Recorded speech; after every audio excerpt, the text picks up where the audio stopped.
श्री शिवाय नमस्तुभ्यम। स्वागत है आपका शिव पुराण श्री रुद्र संहिता तृतीय खंड 52वें अध्याय में भगवान शिव का आवास गृह में शयन। ब्रह्मा जी बोले, नारद, शैलराज हिमालय ने सभी बारातियों के भोजन की व्यवस्था करने हेतु सर्वप्रथम अपने घर के आंगन को साफ कराकर सुंदर ढंग से सजाया। तत्पश्चात गिरिराज हिमालय ने अपने पुत्रों मैनाक आदि को जनवासे में भेजकर भोजन करने हेतु सभी देवी देवताओं, साधु संतों, ऋषि मुनियों, शिवगणों, देवगणों सहित विष्णु और भक्त वत्सल भगवान शिव को भोजन के लिए आमंत्रित किया। तब सभी देवताओं को साथ लेकर सदाशिव भोजन करने के लिए पधारे। हिमालय ने पधारे हुए सभी देवताओं एवं भगवान शिव का बहुत आदर सत्कार किया और उन्हें उत्तम आसनों पर बैठाया। अनेकों प्रकार के भोजन परोसे गए तथा गिरिराज ने सबसे भोजन ग्रहण करने की प्रार्थना की। सभी बारातियों ने तृप्ति के साथ भोजन किया तथा आचमन करके सब देवता विश्राम के लिए अपने अपने विश्राम स्थल पर चले गए।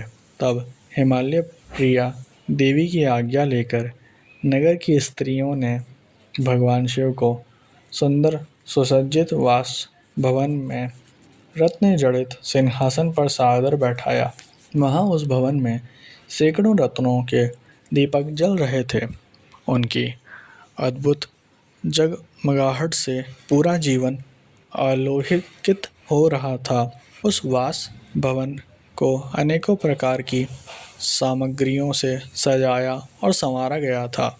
मोती, मणियों एवं श्वेत चंद्रों से पूरे भवन को सजाया गया था। मुक्ता मणियों की सुंदर बंधनवारें द्वार की शोभा बढ़ा रही थी। उस समय वह वास भवन अत्यंत दिव्य, मनोहर और मन को उमंग तरंग से आलोकित करने वाला लग रहा था। फर्श पर सुंदर बैल बूटे बने थे। भवन को सुगंधित करने हेतु सुवासित द्रव्यों का प्रयोग किया गया था, जिसमें चंदन और अगर का प्रयोग प्रमुख रूप से था। उस वास भवन में देवताओं के शिल्पी विश्वकर्मा द्वारा बनाए गए कृत्रिम वैकुंठ लोक, ब्रह्मलोक, इंद्रलोक तथा शिवलोक सभी के दर्शन एक साथ हो रहे थे। इन्हें देखकर भगवान शिव को बहुत प्रसन्नता हुई। वास भवन में बीचों बीच एक सुंदर रत्नों से जड़ा अद्भुत पलंग था। उस पर महादेव जी ने सोकर रात बताई। दूसरी ओर हिमालय ने अपने बंधु बांधवों को भोजन कराने के उपरांत बचे हुए सारे कार्य पूर्ण किए। प्रातःकाल चारों ओर पुनः शिव विवाह का अनोखा उत्सव होने लगा। अनेकों प्रकार के सुरीले वाद्य यंत्र बजने लगे, मंगल ध्वनि होने लगी। सभी देवता अपने अपने वाहनों को तैयार करने लगे। सभी की तैयारियां पूर्ण हो जाने के पश्चात भगवान श्री हरि विष्णु ने धर्म को भगवान शिव के पास भेजा। तब धर्म सहर्ष भगवान शिव के पास वास भवन में गए। उस समय करुणा निधान भगवान शिव सोए हुए थे।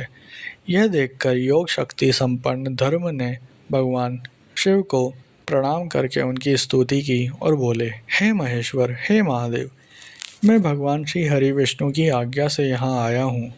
हे भगवान, उठिए और जनवासे में पधारिए। वहाँ सभी देवता और ऋषि मुनि आपकी ही प्रतीक्षा कर रहे हैं। प्रभु, वहाँ पधार कर हम सबको कथार्थ करिए। धर्म के वचन सुनकर सदाशिव बोले, हे धर्मदेव, आप जनवासे में वापस जाइए। मैं अतिशीघ्र जनवासे में आ रहा हूँ। भगवान शिव के ये वचन सुनकर धर्म ने भगवान शिव को प्रणाम किया और उनकी आज्ञा लेकर पुनः जनवासे की ओर चले गए। उनके जाने के पश्चात भगवान शिव तैयार होकर जैसे ही चलने लगे, हिमालय नगरी की स्त्रियां उनके चरणों के दर्शन हेतु आ गई और मंगलगान करने लगी। तब महादेव जी ने गिरिराज हिमालय और मैना से आज्ञा ली और जनवासे की ओर चल दिए।